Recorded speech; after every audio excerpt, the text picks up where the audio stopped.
ঘটনার সূত্রপাত হলো গতকালকে স্বাধীনতা দিবসকে কেন্দ্র করে সেটা আমরা এই অফিসটা দীর্ঘদিন ধরে বন্ধ, তারপর মাঝখানে আমরা খুলছিলাম যদিও, কিন্তু তারা পুনরায় বন্ধ করে দিয়েছে। এই অফিসের সামনে আমরা, কি অফিস? আমাদের পার্টি অফিস, আচ্ছা, সিপিআইএমের পার্টি অফিস। এই অফিসের সামনে আমরা গতকাল জাতীয় পতাকা উত্তোলন করছি, সাথে সাথে আমাদের গণসংগঠন ডিওএফের পতাকাটাও আমরা উত্তোলন করি। তো তারপর কিছুক্ষণ পর, ঘন্টা দুয়েক পর, এই পতাকাটা তারা কতিপয় বিজেপির আশ্রিত দুষ্কৃতিকারী এসে পতাকাটা ছুঁড়ে ফেলে দেয়।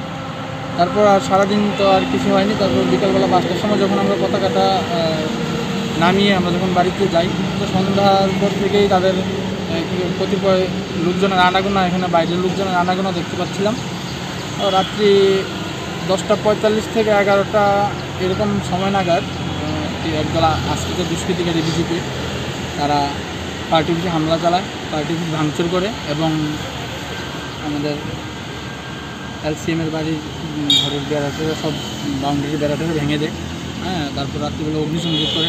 আমরা ফায়ার সার্ভিসকে ফোন করি, কয়েকবার ফোন করার পরও ফায়ার সার্ভিস ফোন না ধরায়। তারপর ঊর্ধ্বতন নেতৃত্বদের সাথে কথাবার্তা বলে তাদের মারফত ফায়ার সার্ভিসকে এখানে আনার পর ফায়ার সার্ভিস এসে অগ্নি করে প্রশমন করে।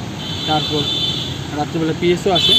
যদি সঠিক সময়ে যদি আগুনটা নেভানো না যেত, তাহলে বড়সড় একটা বিপদের সম্ভাবনা থাকে।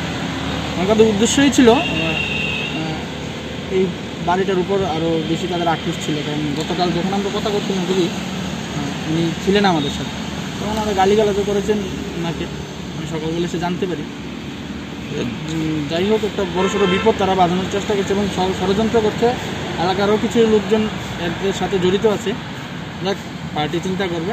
এই জায়গাটার নাম কি? এই জায়গাটার নাম গোকুলনগর ভূঁইয়া মাথা। কারোর উপরে কি আক্রমণ করেছে তারা? এমনি ব্যক্তিগত কারোর উপরে আক্রমণ করেনি, কিন্তু চেষ্টাই ছিল, কি করতে পারেনি।